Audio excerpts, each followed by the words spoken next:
जय गुरुजी, शुक्राना गुरुजी, अनंतम अनंतम शुक्राना गुरुजी। गुरुजी महाराज जी के श्री चरणों में कोटि कोटि प्रणाम और गुरुजी की प्यारी सभी संगत को जय गुरुजी।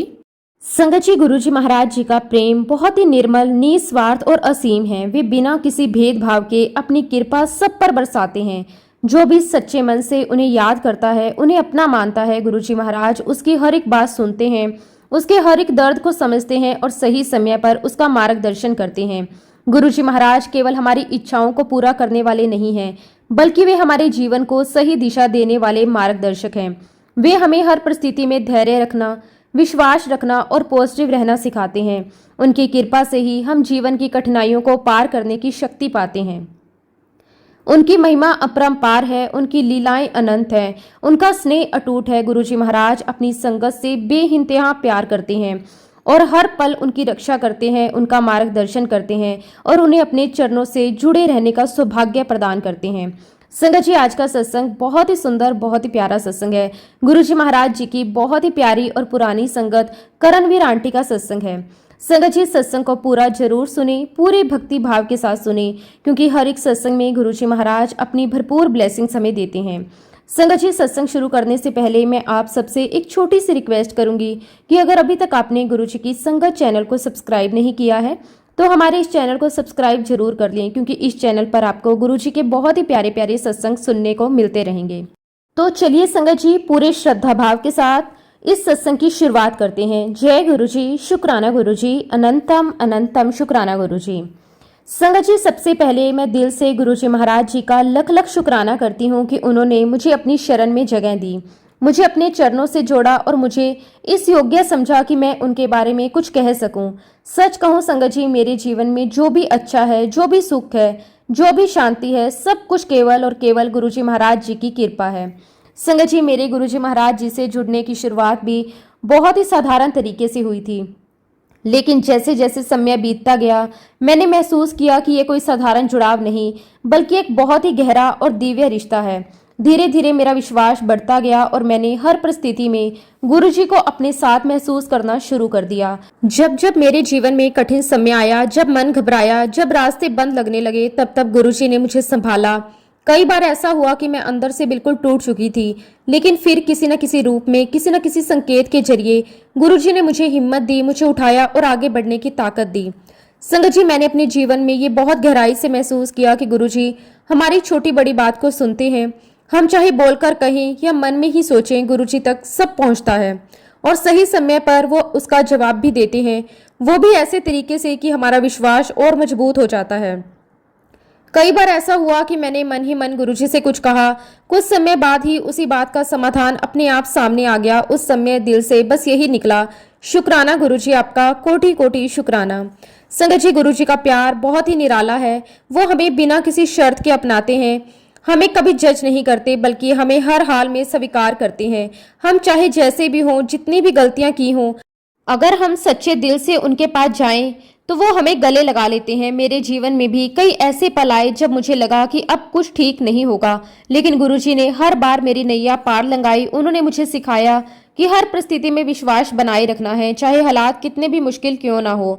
संगत जी, आज मैं पूरे विश्वास के साथ कह सकती हूँ कि गुरुजी हमेशा हमारे साथ हैं। वो हमें हर पल देख रहे हैं, हमें गाइड कर रहे हैं और हमारी रक्षा भी कर रहे हैं। हमें बस उन पर भरोसा रखना है, उनके नाम से जुड़े रहना है। मैं गुरुजी से यही अरदास करती हूँ कि जैसे उन्होंने अब तक मुझ पर और मेरे पूरे परिवार पर अपनी कृपा बनाए रखी है, वैसे ही आगे भी अपना हाथ हमारे सर पर बनाए रखें और हम सभी संगत को अपने चरणों के साथ ऐसे ही जोड़े रखें।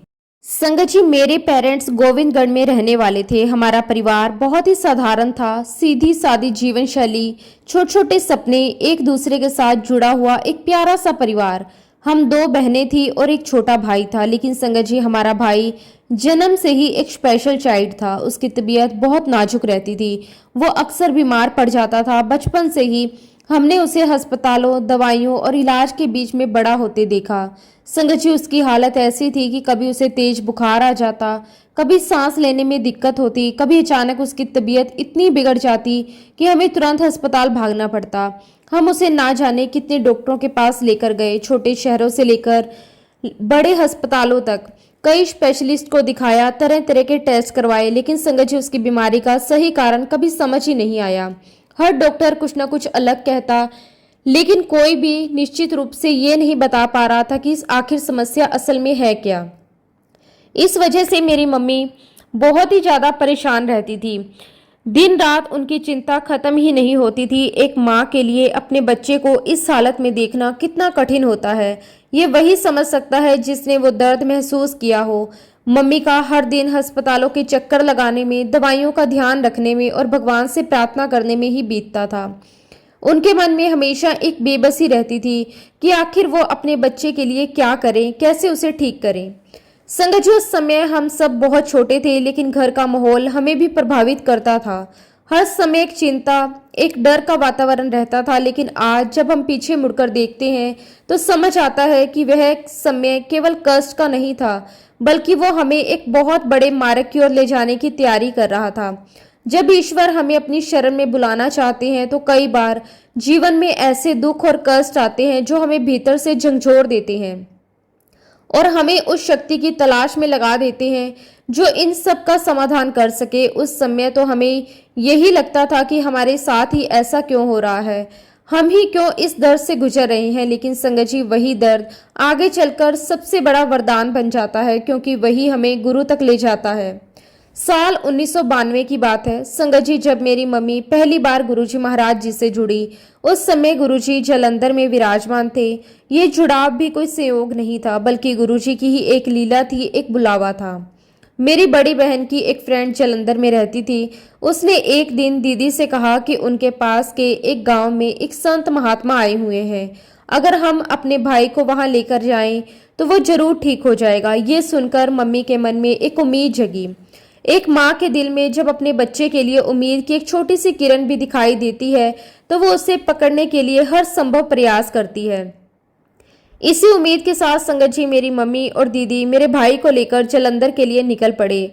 उनका मन बस एक ही प्रार्थना कर रहा था कि शायद इस बार कुछ अच्छा हो जाए, शायद इस बार कोई रास्ता मिल जाए। लेकिन संगत जी, उस समय पंजाब का माहौल बहुत अलग था। आतंकवाद का समय था, हालात बहुत सुरक्षित नहीं थे, रास्ते में भी डर बना रहता था और समय का भी बहुत ध्यान रखना पड़ता था। जब वे जालंधर पहुंचे तो काफी देर हो चुकी थी, अंधेरा हो चुका था और उस समय आगे जाना सुरक्षित नहीं लग रहा था। इसलिए उन्होंने फैसला किया कि आज की रात वहीं रुक जाते हैं और अगले दिन आगे जाएंगे। वे दीदी के फ्रेंड के घर पर ही ठहरे हुए थे।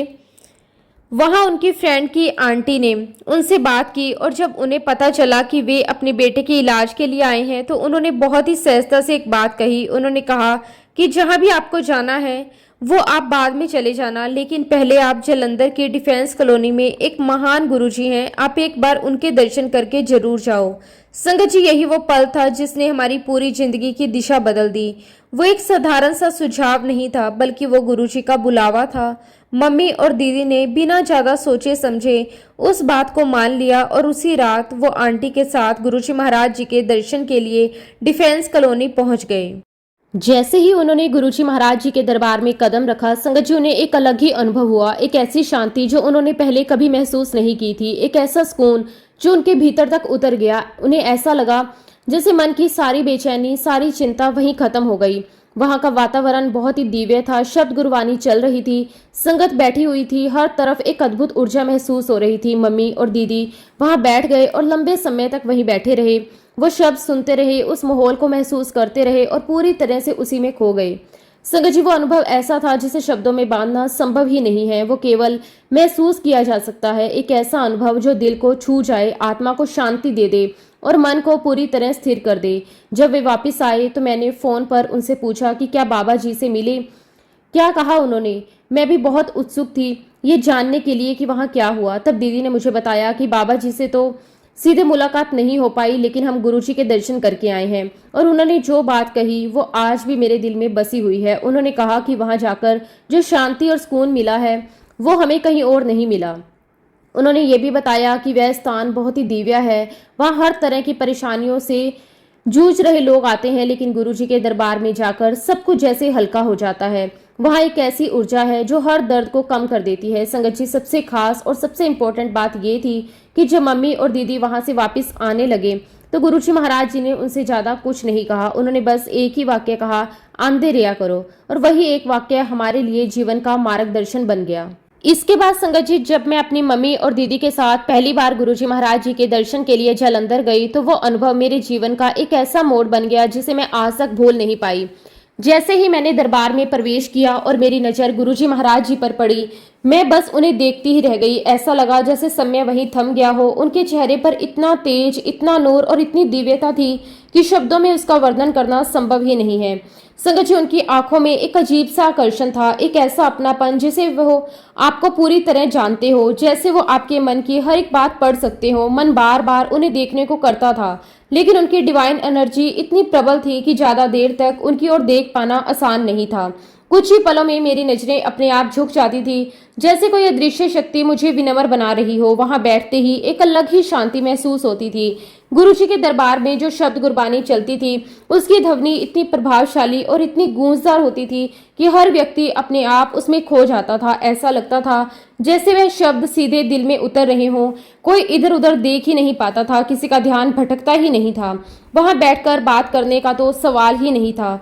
हर कोई बस उस दिव्य धुन में लीन हो जाता था। संगत जी, एक बार की बात है, हम सब दरबार में बैठे हुए थे। पूरा माहौल बहुत शांत था। सभी लोग गहरी श्रद्धा के साथ गुरबानी सुन रहे थे। तभी अचानक गुरुजी महाराज जी की आवाज तेज हो गई। उन्होंने सामने बैठे एक बुजुर्ग सरदार अंकल को डांटते हुए कहा, चल बाहर निकल। ये सुनकर सब चौंक गए। अचानक ऐसा क्या हुआ कि गुरुजी ने उन्हें इस तरह बाहर जाने को कह दिया। हम सबके मन में सवाल उठने लगे, लेकिन कोई कुछ कह नहीं रहा था। तभी गुरुजी महाराज जी ने उनकी ओर देखते हुए कहा, तू मन में यही सोच रहा है ना, ये मेरा क्या कर लेगा। संगत जी, ये सुनते ही पूरा माहौल एकदम स्तंभ हो गया। वो अंकल तुरंत खड़े हो गए, हाथ जोड़ लिए और बहुत ही विनम्रता से बोले, हाँ जी गुरुजी, मेरे मन में यही विचार आया था, मुझे माफ कर दीजिए। उस पल जो हमने देखा वो हमारे लिए बहुत ही आश्चर्यजनक था। मेरे और मेरी बहन के तो रोंगटे खड़े हो गए। हम दोनों थोड़े डर भी गए थे, क्योंकि उस समय हमें ये समझ नहीं थी कि ये क्या है। हमें लगा कि गुरुजी कोई जादूगर हैं जो मन की हर एक बात जान लेते हैं। लेकिन संगत जी, आज जब हम उस घटना को याद करते हैं तो हमें मुस्कान आ जाती है, क्योंकि अब हमें समझ आ चुका है कि वो कोई जादू नहीं था, बल्कि गुरुजी की दिव्य शक्ति थी। वो सब कुछ जानते हैं जो हमारे मन में चलता है, जो हम सोचते हैं, जो हम महसूस करते हैं। संगत जी, हमने कई बार अपनी आंखों से ये भी देखा कि गुरुजी महाराज कैसे लोगों की असंभव लगने वाली बीमारियों को भी बहुत ही सहजता से ठीक कर देते थे। कोई व्यक्ति शुगर की बीमारी लेकर आता था तो गुरुजी मुस्कुराते हुए कहते, जा जलेबियां खाकर आ। अब सोचिए, जहां डॉक्टर शुगर वाले मरीज को मीठा खाने से मना करते हैं, वहां गुरुजी उसे जलेबियां खाने के लिए कहा करते थे। लेकिन संगत जी, जब वो व्यक्ति जलेबी खाकर वापिस जाकर अपना शुगर टेस्ट करवाता तो उसकी रिपोर्ट बिल्कुल नॉर्मल आती। ये सब देखकर हमारे अंदर का विश्वास और भी गहरा होता चला गया।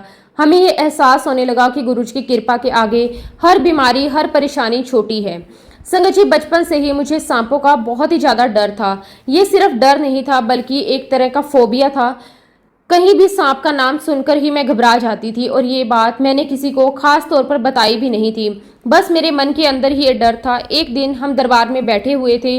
मैं और मेरी बहन हमेशा की तरह कोशिश कर रहे थे कि हम गुरुजी की नज़रों से थोड़ा दूर रहें।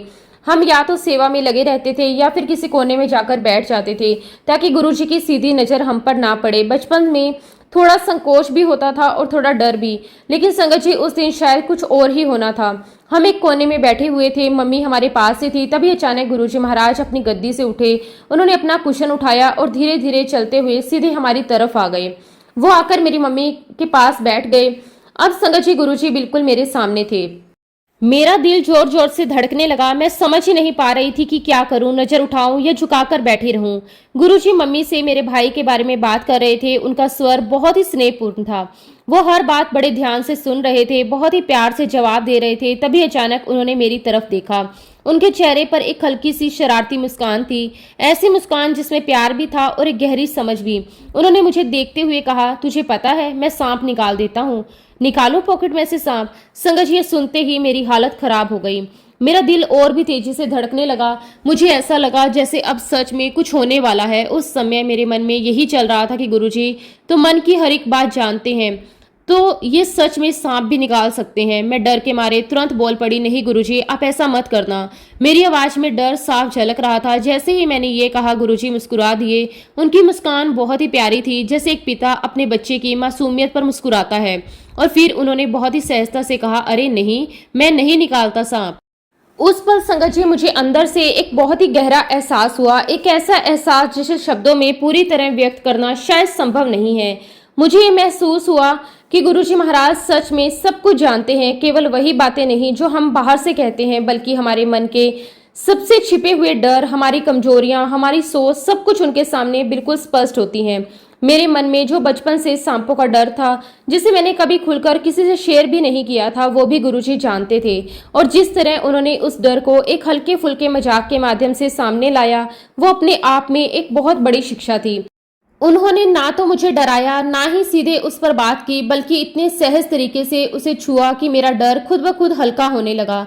संगत जी, उसी दिन मुझे ये समझ आ गया कि गुरुजी केवल हमारे दुख दूर करने के लिए नहीं है, बल्कि वो हमें अंदर से मजबूत बनाने के लिए भी हैं। वो हमारी कमजोरियों को जानते हैं और सही समय पर सही तरीके से उन्हें दूर भी करते हैं। सच में संगत जी, गुरुजी जानी जान है, उनके लिए कुछ भी छिपा नहीं है। हम चाहे कितनी भी कोशिश कर लें, लेकिन उनसे कुछ भी छुपाया नहीं जा सकता, क्योंकि वो हमारे बाहर के नहीं, हमारे अंदर के भी साक्षी हैं। संगत जी, एक और घटना है जो हम आज भी हमारे दिल को गहराई से छू जाती है। जब भी हम उस पल को याद करते हैं तो मन भावुक हो जाता है और आंखें अपने आप नम हो जाती हैं। उस समय मेरी मम्मी गोविंदगढ़ में थी। एक रात उन्होंने एक बहुत ही स्पष्ट और जीवंत सपना देखा। उस सपने में उन्होंने देखा कि गुरुजी हमारे घर आए हुए हैं। वो घर के अंदर हैं, जैसे कोई अपना बहुत करीबी व्यक्ति आया हो। वो सपना इतना वास्तविक था कि मम्मी को लगा जैसे ये कोई सपना नहीं बल्कि सच में हो रहा है। सुबह होते ही मम्मी बहुत खुश थी, उनके चेहरे पर एक अलग ही चमक थी। वो बार बार वही सपना याद कर रही थी कि हमें भी बताने लगी कि रात को उन्होंने क्या देखा। और संगत जी, जैसे ही वो हमें वो सपना सुना रही थी, तभी अचानक घर की डोरबेल बजी। वो एक बिल्कुल सामान्य सी आवाज थी, लेकिन हमें क्या पता था कि उसके पीछे क्या होने वाला है। मम्मी ने दरवाजा खोला और सामने जो दृश्य था उसे देखकर वो कुछ पलों के लिए बिल्कुल स्तंभ रह गई। सामने गुरुजी महाराज खुद खड़े थे, सफेद पैंट शर्ट में, सफेद जूतों में। उनका पूरा स्वरूप बिल्कुल अलग था। मम्मी ने उन्हें पहले हमेशा चोले में देखा था, इसलिए एक पल के लिए वो उन्हें पहचान ही नहीं पाई, लेकिन उनके चेहरे की वो मुस्कान, वो दिव्यता, वो तो वही थी। तभी गुरुजी मुस्कुराए और बहुत ही प्यार से बोले, हाँ चाची जी, तू रात नू मैनू याद कर दी सी, ले मैं आ गया। संगत जी, ये सुनते ही मम्मी की आंखों से आंसू बहने लगे। वो खुशी के आंसू थे, भावुकता के आंसू थे। उन्हें तुरंत समझ आ गया कि ये वही है जो उनके सपने में आए थे। वो सपना कोई साधारण सपना नहीं था, बल्कि एक संकेत था गुरुजी के आने का। उस पल को शब्दों में बयां करना संभव ही नहीं है। एक तरफ आश्चर्य, एक तरफ खुशी और एक तरफ श्रद्धा, सब कुछ एक साथ महसूस हो रहा था। उस समय गुरुजी महाराज जालंधर से दिल्ली जा रहे थे और रास्ते में हमारे घर रुक गए। ये भी उनकी ही कृपा थी कि उन्होंने अपने रास्ते में हमें याद किया और हमारे घर आए। उन्होंने मेरे भाई को देखा, कुछ देर उसके पास बैठे। वो उसे बहुत ही ध्यान से देख रहे थे, जैसे उसकी हर स्थिति को समझ रहे हो। सिर्फ बाहर से नहीं बल्कि भीतर तक उनका वो नजर डालना ही जैसे एक आशीर्वाद था। कुछ समय रुकने के बाद गुरुजी वहां से चले गए, लेकिन वो पल हमारे दिलों में हमेशा के लिए बस गया। समय यूं ही बढ़ता रहा, जीवन अपनी गति से चलता रहा, लेकिन गुरुजी का साथ हर पल महसूस होता रहा। एक बार फिर गुरुजी हमारे घर आए। इस बार उनका आना और भी गहरा अनुभव लेकर आया। उन्होंने मेरे भाई को बहुत देर तक देखा। उनकी नजरें बहुत शांत थी, लेकिन उनमें एक गहराई थी, जैसे वो कुछ समझ रहे हो, कुछ जान रहे हो। फिर उन्होंने मम्मी से कहा, चाची तू पाठ किया कर, इसके कर्म हैं, धीरे धीरे कट जाएंगे। ये शब्द बहुत साधारण लगते हैं, लेकिन उनके अंदर बहुत गहराई थी। मम्मी ने उस समय कुछ नहीं कहा, बस सिर झुकाकर उनकी बात मान ली। उस दिन के बाद मम्मी ने पूरी श्रद्धा और विश्वास के साथ पाठ करना शुरू कर दिया। वो रोज पाठ करती, पूरी निष्ठा के साथ, बिना किसी सवाल के। उनके मन में सिर्फ एक विश्वास था कि गुरुजी जो कह रहे हैं उसमें जरूर कोई भलाई है। लेकिन संगत जी, समय के साथ 1996 में मेरे भाई का देहांत हो गया। वो पल हमारे पूरे परिवार के लिए बहुत कठिन था। एक ऐसा दुख जिसे शब्दों में व्यक्त करना आसान नहीं है। एक माँ के लिए अपने बच्चे को खोना सबसे बड़ा दर्द होता है, और हमने अपनी मम्मी को उस दर्द से गुजरते देखा। लेकिन संगत जी, इस पूरे समय में एक चीज कभी नहीं बदली, और वो था हमारा गुरुजी पर विश्वास। हमारा विश्वास कभी नहीं डगमगाया, बल्कि पहले से भी ज्यादा मजबूत हो गया, क्योंकि अब हमें ये समझ आ गया था कि जो कुछ भी होता है वो केवल हमारे समझ के अनुसार नहीं होता, बल्कि उसके पीछे गुरुजी की एक बहुत बड़ी योजना होती है। कई बार जो हमें नुकसान लगता है वो वास्तव में किसी बड़े कल्याण का हिस्सा होता है और गुरुजी हमेशा वही करते हैं जो हमारे लिए अच्छा होता है। उस कठिन समय में भी हमने यही महसूस किया कि गुरुजी हमारे साथ हैं, वो हमें संभाल रहे हैं, हमें शक्ति दे रहे हैं और हमें इस दुख को सहने की ताकत दे रहे हैं। उसके बाद भी संगत जी हमारी ये यात्रा गुरुजी महाराज जी के साथ यूं ही चलती रही। हर कदम पर उनका साथ, उनका आशीर्वाद और उनकी अदृश्य उपस्थिति हमें महसूस होती रही। संगत जी, एक बार की बात है जब गुरुजी महाराज गोविंदगढ़ में एक संगत के घर पधारे हुए थे और उसी दिन लोहड़ी का पावन पर्व भी था। पूरे वातावरण में एक अलग ही ऊर्जा थी। एक तरफ त्योहार की खुशियां, आग की लोक गीत और उल्लास, और दूसरी तरफ गुरुजी की पावन उपस्थिति जिसमें पूरा माहौल और भी दिव्य बन गया। ऐसा लग रहा था जैसे उस दिन केवल लोहड़ी का पर्व ही नहीं बल्कि किसी विशेष कृपा का अवसर भी है। चारों तरफ संगत ही संगत थी। हर कोई गुरुजी के दर्शन के लिए उतारू हो रहा था। लोग दूर दूर से आए हुए थे। सभी के मन में श्रद्धा, प्रेम और एक ही इच्छा कि गुरुजी के चरणों में बैठने का अवसर मिल जाए। हम भी बड़े प्रेम और उत्साह के साथ वहां पहुंचे थे। मन में एक अलग ही खुशी थी कि आज गुरुजी के साथ लोहड़ी मनाने का सौभाग्य मिला है। दरबार में बैठते ही वही परिचित शांति, सुकून महसूस होने लगा। चारों तरफ भक्ति का माहौल था। हर कोई पूरी भक्ति के साथ गुरुजी की ओर देख रहा था। तभी अचानक कुछ ऐसा हुआ जो आज भी मेरी आंखों के सामने बिल्कुल वैसे ही ताजा है। गुरुजी महाराज जी ने धीरे धीरे अपने दोनों हाथों को बंद किया और उन्हें कंधों तक उठाया। उस समय किसी को समझ ही नहीं आ रहा था कि गुरुजी क्या करने वाले हैं। पूरा माहौल एकदम शांत हो गया, जैसे हर किसी की सांसें थम गई हो। सबकी नजरें बस गुरुजी के हाथों पर टिक गई। जैसे ही उन्होंने अपने हाथ खोले, संगत जी उनके हाथों में लोहड़ी का प्रसाद प्रकट हो गया। वो दृश्य इतना अद्भुत, इतना अलौकिक था। कुछ पल के लिए हम बिल्कुल स्तंभ रह गए। किसी को कुछ समझ ही नहीं आया कि ये कैसे हुआ। हम बस देखते ही रह गए। आंखें खुली रह गई, मन आश्चर्य से भर गया और दिल श्रद्धा से झुक गया। उस पल में समय जैसे थम गया। किसी के पास कोई शब्द नहीं थे, सिर्फ अनुभव था। एक ऐसा अनुभव जो दिल के अंदर गहराई तक उतर गया। फिर गुरुजी महाराज मुस्कुराए। उनकी वो मुस्कान बहुत ही प्यारी और स्नेहपूर्ण थी, जैसे एक पिता अपने बच्चों को कुछ खास दे रहा हो। उन्होंने बहुत ही सहजता से कहा, इस प्रसाद को पूरी संगत में बांट दो। संगत जी, फिर वो प्रसाद सभी संगत में बांटा जाने लगा। हर किसी को थोड़ा थोड़ा प्रसाद मिला। जब वो प्रसाद हमारे हाथ में आया तो हम उसे बड़े आदर और श्रद्धा के साथ ग्रहण कर रहे थे। मन में एक अलग ही भाव था। ये कोई साधारण प्रसाद नहीं है। जब हमने वो प्रसाद खाया तो उसका स्वाद कुछ अलग ही था। वो सामान्य मिठास नहीं थी, उसमें एक दिव्यता थी, एक ऐसा स्वाद जो शब्दों में बयान नहीं किया जा सकता। ऐसा लगा जैसे वो केवल स्वाद नहीं बल्कि एक अनुभव है, एक आशीर्वाद है। हालांकि उस समय हम इतने छोटे थे कि हमें ये पूरी तरह समझ नहीं थी कि हम किस चीज के साक्षी बन रहे हैं, लेकिन फिर भी अंदर ही अंदर एक अनोखी शांति, एक सुकून, एक गहरा आनंद जरूर महसूस हो रहा था। संगत जी, बाद में जब समझ आई, जब जीवन के अनुभव बढ़े, तब हमें एहसास हुआ कि वो कोई सामान्य घटना नहीं थी। वो गुरुजी महाराज जी की लीला थी, एक ऐसी लीला जिसके माध्यम से उन्होंने हमें अपनी कृपा का अनुभव करवाया। हमें ये समझ आया कि गुरुजी महाराज कोई साधारण संत नहीं है, बल्कि वह समय परमात्मा का साक्षात रूप है, जो समय समय पर अपनी संगत को इस तरह के अनुभव देकर उनका विश्वास मजबूत करते हैं और उन्हें अपने करीब लाते हैं। और संगत जी, सबसे आश्चर्य की बात यह थी कि वो प्रसाद ना केवल पूरी संगत में बंटा बल्कि अंत में थोड़ा बच भी गया। ये अपने आप में एक बहुत बड़ा चमत्कार था। इतनी ज्यादा संगत में प्रसाद बांटने के बाद भी उसका बच जाना, ये केवल गुरुजी महाराज जी की कृपा से ही संभव था। मैंने ये सब अपनी आंखों से देखा और वो पल मेरे जीवन में एक ऐसा आधार बन गया जिसने मेरे विश्वास को हमेशा के लिए मजबूत कर दिया। इसके बाद संगत जी, समय के साथ गुरुजी महाराज दिल्ली पधार गए। अब उनके दर्शन के लिए दिल्ली जाना होता था, लेकिन उस समय मेरी मम्मी के लिए बार बार दिल्ली जाना संभव नहीं था। गोविंदगढ़ में ही गुरुजी की एक बहुत ही पुरानी संगत डॉक्टर गौतम रहते थे। जब भी वो गुरुजी के दर्शन करके दिल्ली से लौटते, मेरी मम्मी उनके पास जरूर जाती। वो बड़े ध्यान से उनकी हर एक बात सुनती। गुरुजी ने क्या कहा, क्या किया, दरबार में क्या हुआ, किसे क्या आशीर्वाद मिला। फिर मम्मी घर आकर हमें सब सत्संग सुनाती। हम सब बड़े ध्यान से सुनते और उसी के माध्यम से हमारा गुरुजी से जुड़ाव बना रहता था। भले ही हम हर बार दर्शन के लिए नहीं जा पाते थे, लेकिन उन सत्संगों के जरिए हमें ऐसा लगता था जैसे हम वहीं पे मौजूद हैं। एक दिन संगत जी, मम्मी ने मुझसे कहा, गुरुजी अब दिल्ली में हैं, चलो उनके दर्शन करके आते हैं। ये सुनते ही मेरे मन में एक अलग ही खुशी आ गई। हमने बिना देर किए तुरंत तैयारी की और दिल्ली के लिए निकल पड़े। उस समय गुरुजी ग्रेटर कैलाश में विराजमान थे। जैसे ही हम वहां पहुंचे और दरबार में प्रवेश किया, वही पुरानी शांति, वही सुकून, वही दिव्यता हमें फिर से महसूस होने लगी।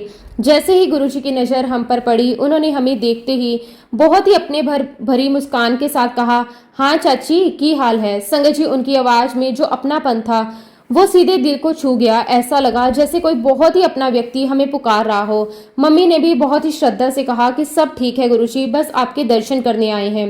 फिर मम्मी ने मेरी ओर इशारा करते हुए कहा, इसके एग्जाम आने वाले हैं, इसे आशीर्वाद दीजिए। तब गुरुजी ने मुझे अपने पास बुलाया। संगत जी, वो पल आज भी मेरे दिल में वैसे ही बसा हुआ है जैसे अभी अभी हुआ हो। मैं धीरे धीरे उनके पास गई। मन में थोड़ा संकोच भी था, थोड़ा उत्साह भी था और एक अजीब सी श्रद्धा भी थी। जैसे ही मैं उनके पास पहुंची, उन्होंने बड़े स्नेह से मेरी ओर देखा। उनकी आंखों में एक अपनापन था, जैसे वो मुझे पहले से जानते हों, जैसे वो मेरे अंदर तक देख रहे हों। उन्होंने बहुत ही सहज और प्यार भरे स्वर में मुझसे पूछा, मैं क्या पढ़ाई कर रही हूँ। उनका पूछने का तरीका भी ऐसा था कि डर बिल्कुल खत्म हो गया और आत्मीयता महसूस होने लगी। मैंने भी पूरे विश्वास के साथ उन्हें बताया कि मैं पॉलिटिकल साइंस में एमए कर रही हूँ। संगत जी, जैसे ही मैंने ये कहा, उन्होंने बिना किसी देर के मुझसे उसी विषय से जुड़े 3 सवाल पूछ लिए। उस समय मुझे खुद भी आश्चर्य हुआ कि गुरुजी इस विषय के बारे में इतना सब कैसे जानते हैं। लेकिन उस पल मैंने सिर्फ उनके सवालों पर ध्यान दिया। मैंने पूरे आत्मविश्वास के साथ उनके सभी सवालों के उत्तर दिए। शायद उस समय मेरे अंदर जो आत्मविश्वास था वो भी गुरुजी की ही कृपा थी। जैसे जैसे मैं जवाब देती गई, गुरुजी बहुत प्रसन्न होते गए। उनके चेहरे पर एक संतोष और खुशी दिखाई दे रही थी। फिर उन्होंने बड़े प्यार से मुस्कुराते हुए कहा, बहुत बढ़िया, जा तू फर्स्ट आएगी। संगत जी, उस समय ये वाक्य सुनकर मुझे बहुत अच्छा लगा, लेकिन तब मुझे ये अंदाजा नहीं था कि ये कोई सामान्य आशीर्वाद नहीं है, ये गुरु वचन था। गुरु जी का वचन कभी खाली नहीं जाता। और संगत जी, उसी साल मैंने अपने कॉलेज में टॉप किया। जब रिजल्ट आया और मुझे ये पता चला तो सबसे पहले मुझे गुरुजी के वही शब्द याद आए। उस पल मुझे पूरी तरह से ये एहसास हो गया कि गुरुजी का हर एक वचन सत्य होता है। इसके बाद संगत जी 1998 में मेरी शादी हो गई। मैं कोलकाता आ गई। शादी के बाद जीवन की दिशा पूरी तरह बदल गई। नई जगह, नया माहौल, नई जिम्मेदारियां, सब कुछ अलग था। धीरे धीरे मैं अपने नए जीवन में व्यस्त होती चली गई। और संगत जी, इसी बीच ऐसा भी महसूस होने लगा कि मेरा गुरुजी से जुड़ाव थोड़ा कम हो गया, या यूं कहूं कि जैसे मैं उनसे दूर होती जा रही हूं। लेकिन आज जब मैं सोचती हूं तो लगता है ये भी गुरुजी की ही कोई योजना रही होगी। शायद वो मुझे जीवन के कुछ अनुभव देना चाहते थे, कुछ सिखाना चाहते थे। ससुराल में कभी गुरुजी की चर्चा नहीं हुई। किसी को ये भी नहीं पता था कि हमारे जीवन में गुरुजी का कितना महत्वपूर्ण स्थान है। वहां का वातावरण अलग था। धीरे धीरे मैं भी उसी में ढलती चली गई। लेकिन संगत जी, एक धागा ऐसा था जो मुझे हमेशा गुरुजी से जोड़े रखता था। वो थी मेरी मम्मी। जब भी मेरी उनसे बात होती, वो हमेशा गुरुजी के बारे में कुछ न कुछ जरूर बताती। कभी नए सत्संग सुनाती, कभी गुरुजी के चमत्कारों के बारे में बताती, कभी उनके वचनों को याद दिलाती। उनकी हर बात सुनकर मुझे एक सुकून मिलता था, जैसे मैं दूर होकर भी कहीं ना कहीं जुड़ी हुई हूँ। फिर एक दिन संगत जी, मम्मी ने मुझे बताया कि गुरुजी ने चोला छोड़ दिया। ये सुनकर मेरा दिल अंदर तक हिल गया। ऐसा लगा जैसे कुछ बहुत कीमती चीज मुझसे छूट गई। बहुत दुख हुआ, बहुत अफसोस हुआ। उस समय मैं उनके पास क्यों नहीं जा पाई, क्यों उनके दर्शन नहीं कर पाई। उस समय मुझे गुरुजी की एक बात याद आई जो वो अक्सर कहा करते थे, चाची देखना, बड़ी बड़ी लाइनें लगा करेंगी। और संगत जी, आज जब मैं देखती हूँ तो उनके दरबार में सच में लंबी लंबी कतारें लगती हैं। हजारों लोग उनके दर्शन के लिए आते हैं तो उनके वे शब्द याद आ जाते हैं और मेरा विश्वास और भी गहरा हो जाता है। लेकिन उस समय संगत जी, हमें ऐसा लगा जैसे सब कुछ खत्म हो गया, जैसे जीवन का एक बहुत ही अहम हिस्सा हमसे छूट गया। धीरे धीरे हम अपनी जिंदगी में व्यस्त हो गए। मेरी जिंदगी भी आगे बढ़ती रही। समय के साथ मेरे 3 बच्चे हुए, परिवार की जिम्मेदारियां बढ़ती गई, उसी में उलझती में चली गई। दिन कब शुरू होता कब खत्म होता पता ही नहीं चलता। फिर 2009 में संगत जी, मेरी मम्मी का देहांत हो गया। उनके जाने के बाद तो जैसे मेरा गुरुजी से वो आखिरी जुड़ाव भी टूट गया, क्योंकि वही तो थी जो हमें हमेशा गुरुजी से जोड़े रखती थी, उनके बारे में बताती रहती थी। उनके जाने के बाद एक खालीपन सा आ गया। ऐसा लगा जैसे जीवन में कुछ बहुत इंपॉर्टेंट खो गया। अगर मैं अपनी जिंदगी को समझूं संगत जी, तो मैं इसे 2 हिस्सों में बांटती हूँ। पहला वो समय जब मुझे गुरुजी महाराज जी के साक्षात चोले में उनके दर्शन करने का सौभाग्य मिला। वो समय जब मैं उनके सामने बैठती थी, उनकी आवाज़ सुनती थी, उनकी उपस्थिति को महसूस करती थी। और दूसरा वो समय जब गुरुजी महाराज भौतिक रूप से हमारे बीच नहीं रहे, लेकिन फिर भी उनकी कृपा, उनका आशीर्वाद और उनकी उपस्थिति किसी न किसी रूप में हमारे जीवन में बनी रही। संगत जी, अगर मैं आज की अपनी जिंदगी की बात करूं तो अब वो समझ और एहसास आ चुका है जो पहले कभी नहीं था। पहले हमें बिल्कुल भी अंदाजा नहीं था कि हम किसके सामने बैठते हैं। जिनसे हम बातें करते हैं, जिनके साथ हंसी मजाक करते हैं, संगत जी आज जब मैं उस समय को याद करती हूँ तो दिल अपने आप भावुक हो जाता है। उस समय हमें बिल्कुल भी अंदाजा नहीं था कि हम किसके सामने बैठते हैं। हमें लगता था जैसे हम किसी बहुत ही करीबी के व्यक्ति के साथ बैठे हैं, एक ऐसे गुरु के साथ जो हमें समझते हैं, हमसे प्यार करते हैं। लेकिन संगत जी आज जब समझ आई, जब अनुभव बढ़ा तो ये एहसास होता है कि वो कोई साधारण गुरु नहीं थे, वो तो साक्षात ईश्वर के रूप थे। हम उनके चरणों में बैठते थे, उनके सामने अपनी बातें रखते थे और गुरुजी हमें इतनी सहजता से, इतने प्यार से संभालते थे कि हमें उनकी महानता का अंदाजा ही नहीं हो पाया। जब मैं आज पीछे मुड़कर देखती हूँ तो दिल ग्रेटिट्यूड से भर जाता है। ऐसा लगता है कि हम सच में बहुत ही भाग्यशाली हैं। हर किसी को यह सौभाग्य नहीं मिलता कि वो गुरुजी महाराज जी के फिजिकल स्वरूप में उनके दर्शन कर सके, उनके पास बैठ सके, उनसे बातें कर सके, उनके साथ हंस सके। संगत जी वो पल, वो समय आज समझ आता है कि वो हमारे जीवन के सबसे अनमोल पल थे। गुरुजी ने हमें अपने पास बिठाया, हमसे स्नेह से बातें की, कभी हमें हंसाया, कभी हमें समझाया और अपने आशीर्वाद से हमें भर दिया। वो सब कुछ इतना सहज था कि हमें कभी एहसास ही नहीं हुआ कि हम कितनी बड़ी कृपा के भागीदार हैं। फिर संगत जी शादी के बाद मेरी जिंदगी कोलकाता के बहुत अच्छी चल रही थी। सब कुछ सामान्य था, खुशहाल था, घर परिवार बच्चे सब कुछ अपनी जगह ठीक चल रहा था। ऐसा लगता था जैसे जिंदगी एक सही दिशा में आगे बढ़ रही है। लेकिन जैसा कि हम सब जानते हैं संगत जी, समय हमेशा एक जैसा नहीं रहता। धीरे धीरे परिस्थितियां बदलने लगी। मेरे हस्बैंड की तबीयत खराब होने लगी। शुरू में हमें लगा कि ये एक सामान्य समस्या है, लेकिन धीरे धीरे उनकी हालत बिगड़ती चली गई। डॉक्टर्स को दिखाया गया, टेस्ट करवाए गए, फिर पता चला कि उनके लीवर सिरोसिस है। ये सुनकर जैसे पैरों तले जमीन खिसक गई। एक तरफ बीमारी की गंभीरता, दूसरी तरफ परिवार की जिम्मेदारियां, सब कुछ एक साथ सामने आ गया। संगत जी उनकी हालत बार बार इतनी खराब हो जाती कि मुझे उन्हें बार बार अस्पताल में भर्ती करवाना पड़ता। अस्पताल के चक्कर, दवाइयां, टेस्ट, ये सब हमारी जिंदगी का हिस्सा बन गए। उस समय मेरे बच्चे भी बहुत छोटे थे। उन्हें संभालना, घर संभालना और साथ ही हस्बैंड की देखभाल करना, ये सब मेरे लिए बहुत ही चुनौतीपूर्ण हो गया था। और सबसे बड़ी बात संगत जी, हम कोलकाता में अकेले थे। हमारी पूरी फैमिली पंजाब में थी और उस समय कोई सहारा पास में नहीं था। वो दौर सच में बहुत कठिन था, सिर्फ शारीरिक रूप से नहीं बल्कि मानसिक रूप से भी। कई बार ऐसा लगता था कि अब क्या होगा, कैसे संभलेंगे, आगे क्या रास्ता है। फिर 2019 में परिस्थितियों को देखते हुए हमने ये निर्णय लिया कि हमें मोहाली शिफ्ट हो जाना चाहिए ताकि हम अपने परिवार के करीब रह सकें। हमें लगा कि शायद वहां रहने से थोड़ा सहारा मिलेगा, थोड़ा मानसिक बल मिलेगा। हम मोहाली आ गए, लेकिन संगत जी वहां आने के बाद भी मेरे हस्बैंड की तबीयत में कोई खास सुधार नहीं हुआ, बल्कि ऐसा लगा कि उनकी हालत दिन ब दिन और बिगड़ती जा रही है। घर का माहौल धीरे धीरे चिंता और तनाव से भरने लगा। हर दिन एक नई चिंता लेकर आता, मन में डर बना रहता कि अब क्या होगा। तभी एक दिन मेरी कजन ने मुझसे कहा कि तुम रात को दुख भंजनी साहिब का पाठ चलाया करो, उसे सुनते हुए सोया करो। ये सुनकर मैंने सोचा कि इसमें क्या जाता है, क्यों ना इसे अपनाया जाए। बस संगत जी उसी दिन से ये हमारी रोज की आदत बन गई। हर रोज हम दुख वंचनी साहिब का पाठ चलाते, उसे सुनते सुनते सो जाते। धीरे धीरे ये सिर्फ एक आदत नहीं बल्कि एक सहारा बन गया। उस पाठ को सुनते हुए मन को शांति मिलने लगी। ऐसा लगता था जैसे कोई अंदर से हमें संभाल रहा है, हमें हिम्मत दे रहा है। शायद यही गुरुजी का तरीका था हमें दोबारा अपने साथ जोड़ने का। धीरे धीरे बिना हमें महसूस कराए एक रात संगत जी, जब हम रोज की तरह दुख भंजनी साहिब का पाठ सुन रहे थे, वो पाठ खत्म होने के बाद अपने आप एक सत्संग चल पड़ा, शिव अंकल का सत्संग। मैंने सोचा कि चलो इसे भी सुन लेते हैं। मैं ध्यान से वो पूरा सत्संग सुनती रही और संगत जी उस सत्संग में मेरे अंदर कुछ जैसे बदल गया। ऐसा लगा जैसे कोई सोई हुई भावना जाग गई, जैसे कोई पुराना रिश्ता फिर से जीवित हो गया। वो सत्संग सुनते सुनते मुझे ऐसा महसूस हुआ जैसे मैं फिर से गुरुजी के पास पहुंच गई हूँ। जैसे वो दूरी जो इतने सालों से महसूस हो रही थी वो धीरे धीरे खत्म हो रही है। वहीं से संगत जी मेरा गुरुजी के साथ दोबारा एक गहरा कनेक्शन शुरू हुआ। उसके बाद तो मैं हर दिन नए नए सत्संग ढूंढकर सुनने लगी। सुबह हो या रात, जब भी समय मिलता मैं सत्संग सुनती। मन में एक अजीब सी तड़प भी थी, एक चाहत कि कहीं किसी सत्संग में मुझे अपने मम्मी पापा की झलक मिल जाए, क्योंकि उस समय तक वे दोनों इस दुनिया में नहीं थे। लेकिन उनका साथ, उनकी यादें, उनके साथ जुड़ा हुआ गुरुजी का रिश्ता, ये सब मेरे दिल में बहुत गहराई से बसा हुआ था। इसी बीच संगत जी हम अपने गोविंदगढ़ वाले घर का रेनोवेशन करवा रहे थे। और एक दिन संगत जी दोपहर का समय था, घर का माहौल शांत था, हल्की हल्की हवा चल रही थी और मैं अपने कमरे में लेटी हुई थी। शायद शरीर भी थका हुआ था और मन भी बहुत कुछ सोचते सोचते भारी हो गया था। इसी बीच मुझे हल्की सी नींद आ गई, एक ऐसी नींद जिसमें ना पूरी जागरूकता थी और ना पूरी बेखबरी, बल्कि जैसे आत्मा किसी और ही स्तर पर पहुंच जाती है। उसी अवस्था में मैंने एक अद्भुत सपना देखा। इतना संजीव था, इतना स्पष्ट था कि आज भी उसे याद करती हूँ तो लगता है जैसे वो सब मेरे सामने ही घटित हुआ। मैंने देखा कि मैं अपने घर की लॉबी में खड़ी हूँ। सब कुछ बिल्कुल वैसा ही था जैसा असल में होता है, दीवारें, खिड़की, रोशनी, सब कुछ। मैं धीरे धीरे खिड़की की ओर बढ़ती हूँ। जैसे ही बाहर झांकती हूँ मेरी नज़र एक ऐसे दृश्य पर पड़ती है जिसे देखकर मैं एक पल के लिए स्तंभ रह गई।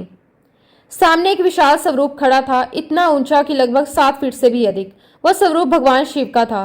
उनकी पूरी देह नीली थी, गहरी चमकती हुई नीली, जैसे आकाश का रंग होता है वैसा। उनका व्यक्तित्व इतना विराट, इतना दिव्य था कि शब्दों में उसे बांधना कठिन है। हालांकि संगत जी उनका चेहरा पूरी तरह स्पष्ट नहीं दिख रहा था, लेकिन उनकी उपस्थिति इतनी प्रबल थी, ये महसूस करने के लिए चेहरे की आवश्यकता ही नहीं थी। वे समय भोलेनाथ हैं। उन्हें देखकर मेरे अंदर एक हल्का सा डर भी आया, क्योंकि बचपन से ही मुझे सांपों का डर था और मेरे मन में तुरंत ये विचार आया कि भोलेनाथ के गले में तो सांप होता है। मैं उसी सोच में थी और तभी वो दिव्य स्वरूप धीरे धीरे मेरी खिड़की के पास आया और अंदर झांकने लगा। फिर संगत जी जो हुआ वो और भी अद्भुत था। उन्होंने मुझसे कुछ कहा, लेकिन जो आवाज मैंने सुनी वो भगवान शिव की नहीं बल्कि गुरुजी महाराज जी की थी। वो स्वर, वो लहजा, मैं उसे पहचानती थी। उन्होंने बहुत ही सहजता से मुस्कुराते हुए मुझसे कहा, मैं तेरे घर आया हूँ और बिना सांप के आया हूँ। ये सुनते ही मेरा डर जैसे तुरंत खत्म हो गया। ऐसा लगा जैसे उन्होंने मेरे मन की बात पकड़ ली हो और उसी क्षण उसे शांत कर दिया हो। फिर वह मुस्कुराए। वो मुस्कान बहुत ही स्नेहपूर्ण थी और उन्होंने कहा कि देख मैं तेरे लिए क्या लाया हूँ। जैसे ही उन्होंने ये कहा उनके पीछे से एक आकृति सामने आई। संगत जी वो मेरा छोटा भाई था, वही भाई जिसे हमने 1996 में खो दिया था। उसे सामने देखकर मेरे अंदर भावनाओं का सैलाब उमड़ पड़ा। वो बिल्कुल वैसा ही था जैसे मैं उसे याद करती थी, मासूम, शांत, मेरे अपने। गुरुजी ने मुझसे कहा, ले एनो प्यार कर ले। और संगत जी मैंने उसे अपने गले से लगा लिया। मैंने उसे भरपूर प्यार किया। वो पल इतना सजीव था, इतना वास्तविक था कि मुझे बिल्कुल भी ऐसा नहीं लगा कि वो मेरा एक सपना है। जब मैंने आंख खोली तो कुछ पल तक मैं समझ ही नहीं पाई कि मैं कहाँ हूँ। मुझे यही लग रहा था कि यह सब सच में हुआ। दिल बहुत भरा हुआ था, एक तरफ खुशी थी और एक तरफ गहरा सुकून। उस अनुभव के बाद संगत जी मेरा गुरुजी के साथ रिश्ता और भी गहरा हो गया। अब मुझे ये महसूस होने लगा कि वो केवल दूरी से नहीं बल्कि हर पल मेरे साथ हैं, मेरे हर भाव में, मेरे हर दर्द में, हर याद से जुड़े हुए हैं। लेकिन संगत जी जहाँ एक तरफ यह आध्यात्मिक अनुभव गहरा होता जा रहा था, वहीं दूसरी तरफ मेरे जीवन की परिस्थितियां और कठिन होती जा रही थी। मेरे हस्बैंड की तबीयत लगातार बिगड़ती जा रही थी। मैं उन्हें मोहाली से पीजीआई चंडीगढ़ लेकर गई। वहां डॉक्टरों ने जांच करने के बाद कहा कि अब एक रास्ता बचा है, लीवर ट्रांसप्लांट। ये सुनकर मन फिर से घबरा गया और जब उन्होंने ये कहा कि इसके लिए हमें चेन्नई जाना होगा तो ये और भी कठिन लगने लगा। इतनी दूरी, एक अनजान जगह और उस हालत में यात्रा करना, सब कुछ बहुत मुश्किल लग रहा था। उनकी हालत इतनी नाजुक थी कि हर कदम सोच समझ कर रखना पड़ता था। लेकिन उसी समय संगत जी मेरे मन में एक विचार आया। मैंने मन ही मन ठान लिया कि मैं 7 जुलाई गुरुजी के जन्मदिन के दिन ही उन्हें चेन्नई लेकर जाऊंगी। मुझे नहीं पता ये विचार कहाँ से आया, लेकिन वो बहुत मजबूत था, जैसे किसी ने भीतर से मुझे ये निर्देश दिया हो। इससे एक दिन पहले मेरी एक फ्रेंड मुझसे मिलने आई। उसने मुझे गुरुजी का पॉकेट स्वरूप और उनकी एक किताब दी। संगत जी उस समय मुझे ये भी नहीं पता था कि गुरुजी की कोई किताब होती है। इतने सालों तक मैं उनसे दूर रही थी, लेकिन अब धीरे धीरे सब कुछ फिर से जुड़ रहा था, एक कड़ी दर कड़ी। मैंने वह स्वरूप और किताब अपने पास रख ली, फिर अपने हस्बैंड के साथ चेन्नई के लिए निकल पड़ी। एक अनजान शहर, ना कोई जान पहचान, ना कोई सहारा। लेकिन संगत जी वहां भी गुरुजी ने हमें अकेला नहीं छोड़ा। बड़े मंदिर से एक आंटी के माध्यम से हम वहां की संगत से जुड़ गए। संगत जी उस संगत ने हमें इतना प्यार दिया, इतना सहयोग दिया कि हमें कभी ये महसूस ही नहीं हुआ कि हम किसी अनजान जगह पर हैं। वहां मैंने अपनी जिंदगी का पहला सत्संग अटेंड किया। अलग अलग संगत जी अपने अनुभव साझा कर रहे थे। हर किसी की कहानी अलग थी, लेकिन हर कहानी में एक बात समान थी, गुरुजी की कृपा। उन्हें सुनकर मुझे आश्चर्य भी हो रहा था और अपार खुशी भी। मुझे महसूस हुआ कि मेरे गुरुजी महाराज जी की महिमा सच में असीम है। आप समझ सकते हैं, एक अकेली पत्नी के लिए ऐसे समय में बार बार अस्पताल के चक्कर लगाना, हर चीज को खुद संभालना कितना कठिन होता है। लेकिन उस पूरी समय में मुझे हर पल यही महसूस हुआ कि गुरुजी महाराज मेरे साथ हैं। उनकी कृपा, उनका सहारा, इसी के सहारे वो मुश्किल समय कैसे निकल गया मुझे खुद भी नहीं नहीं पता चला। और सबसे खास बात संगत जी, उस पूरे दौर में मुझे हर दूसरे तीसरे दिन गुरुजी के ड्रीम दर्शन होते थे। अब संगत जी, जैसा कि मैंने आपको बताया, मेरे हस्बैंड पहले गुरुजी के बारे में कुछ भी नहीं जानते थे, लेकिन चेन्नई में जब वो हॉस्पिटल में एडमिट थे तो मैंने गुरुजी महाराज जी का स्वरूप उनके तकिए के पास रख दिया। एक दिन उन्होंने मुझसे पूछा, ये कौन है? मैंने पूरे विश्वास के साथ कहा, ये गुरुजी महाराज हैं, आपको आशीर्वाद दे रहे हैं। उनका जवाब सुनकर मैं भीतर तक हैरान रह गई। उन्होंने कहा, तेरे गुरुजी तो बड़े चंगे हैं, एक दिन आते हैं मुझे ठीक कर देते हैं और अगले दिन आकर मुझे झंझोड़ देते हैं। ये सुनते ही मेरे रोंगटे खड़े हो गए, क्योंकि ये संभव ही नहीं था कि बिना जाने बिना समझे कोई ऐसी बात कहे। उसी पल मुझे पूरा विश्वास हो गया, गुरुजी की दिव्य शक्ति मेरे हस्बैंड के साथ है, वो उन्हें अपने तरीके से संभाल रहे हैं। संगत जी, हम पूरे 2 महीने चेन्नई में रहे। उस दौरान उनके स्वास्थ्य में लगातार उतार चढ़ाव आता रहा। कभी लगता अब सब ठीक हो रहा है, अगले ही पल हालत इतनी बिगड़ जाती कि सब घबरा जाते। लेकिन उस पूरे समय में मुझे हर क्षण यही महसूस होता रहा कि गुरुजी महाराज अदृश्य रूप से उनके साथ हैं, उनका ध्यान रख रहे हैं। धीरे धीरे मेरे बच्चों को भी इस दिव्य शक्ति का एहसास होने लगा। एक दिन मेरी बड़ी बेटी ने मुझसे कहा कि उसे सपने में गुरुजी महाराज आए और कह रहे थे कि तेरे पापा के लिए बहुत कुछ करना चाहता हूं पर कर नहीं पा रहा। ये सुनकर मेरा मन भर आया। शायद ये उनके कर्मों का फल था जो उन्हें भोगना था। उसके बाद मुझे भी कई ड्रीम दर्शन होने लगे। एक बार मैंने देखा कि मेरे हस्बैंड आईसीयू में लेटे हैं और उनके पास खड़ी हूँ। तभी गुरुजी महाराज मेरे साथ खड़े होकर उन्हें आवाज देते हैं, चल उठ, खड़ा हो जा, छलांग लगा। जैसे ही उन्होंने कहा, मेरे हस्बैंड ने बिस्तर से छलांग लगा दी। संगत जी, उस सपने के माध्यम से गुरुजी ने मुझे संकेत दिया और उन्हीं संकेतों के अनुसार मेरे हस्बैंड मुझे छोड़कर चले गए। संगत जी, मेरी जिंदगी में मैंने अपने छोटे भाई को खोया, अपने माता पिता को खोया और फिर अपने जीवन साथी को भी खो दिया। ऐसी स्थिति में अक्सर इंसान टूट जाता है, वो भगवान से सवाल करने लगता है, शिकायतें करने लगता है, मेरे साथी क्यों। लेकिन संगत जी, सच बताऊं, इतना सब कुछ खोने के बाद भी मेरे मन में गुरुजी महाराज जी के प्रति कभी कोई शिकायत नहीं आई, ना कोई कड़वाहट, ना कोई प्रश्न, बल्कि मेरा विश्वास और मेरा जुड़ाव उनके साथ और भी गहरा होता चला गया।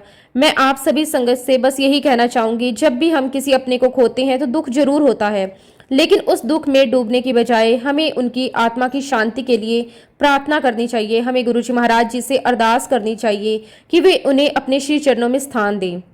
क्योंकि संगत जी, इस संसार में हर रिश्ता एक निश्चित समय के लिए होता है।